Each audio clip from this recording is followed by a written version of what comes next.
In our second episode of As the Ego Turns, we discussed the bugger, the rebellious reactor, the bad baby or the inner beast archetype.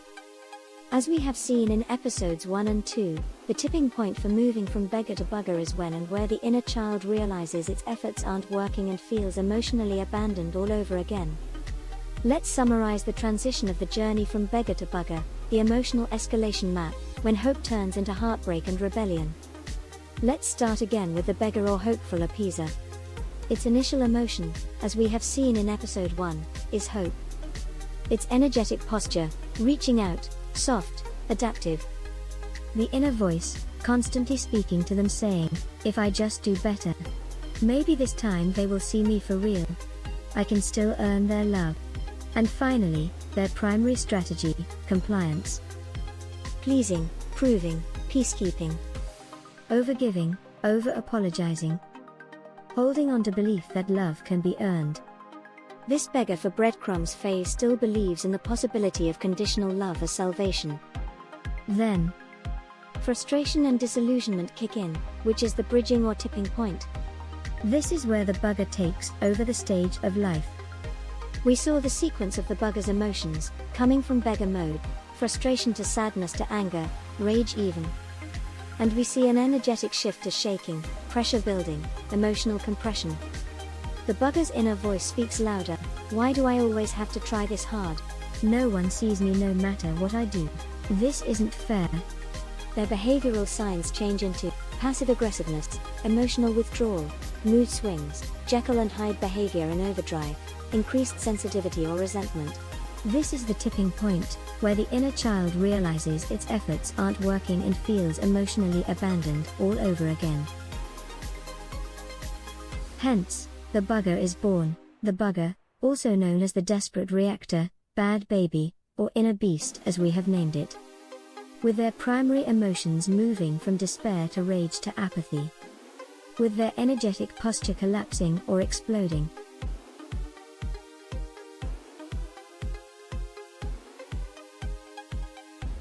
And their very loud inner voice shouting, fuck it.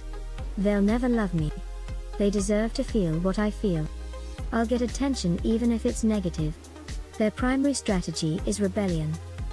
Besides criticism, blaming, ghosting, gaslighting, manipulation, tantrums, withdrawing love or punishing silence, self-destructive or emotionally reckless behavior.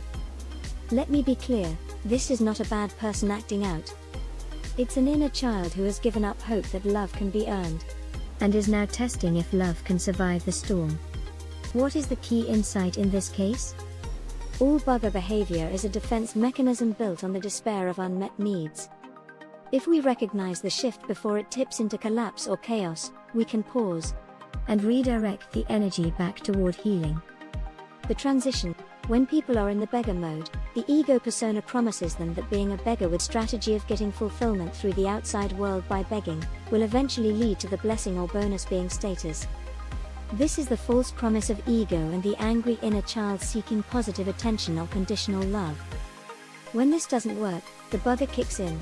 The negative attention seeking inner child is frustrated that the attempt to get love conditionally didn't work.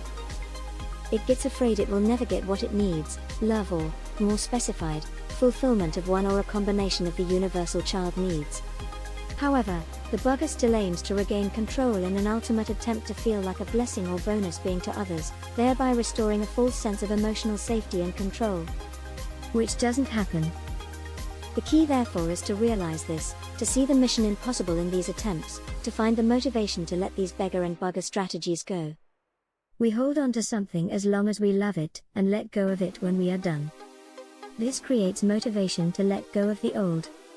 This creates an entry point or motivation to start considering the blessing or bonus being attitude as a new personal viewpoint, which we will discuss in a next episode. A more self-empowering, self-valuing, self-validating, and more vulnerable and honest one to oneself.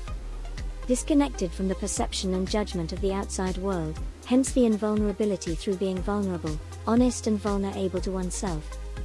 We must understand that we are already connected to unconditional love as a God-given birthright without needing to earn it. It's already there, it's what and who we are.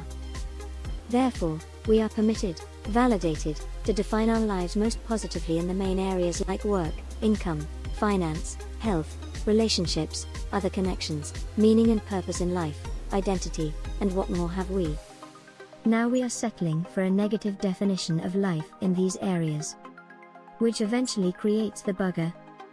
The blessing or bonus being must be convinced that they are a blessing or bonus being to themselves, first, and to others, secondly, and automatically when they are confident of being a blessing or bonus being to themselves.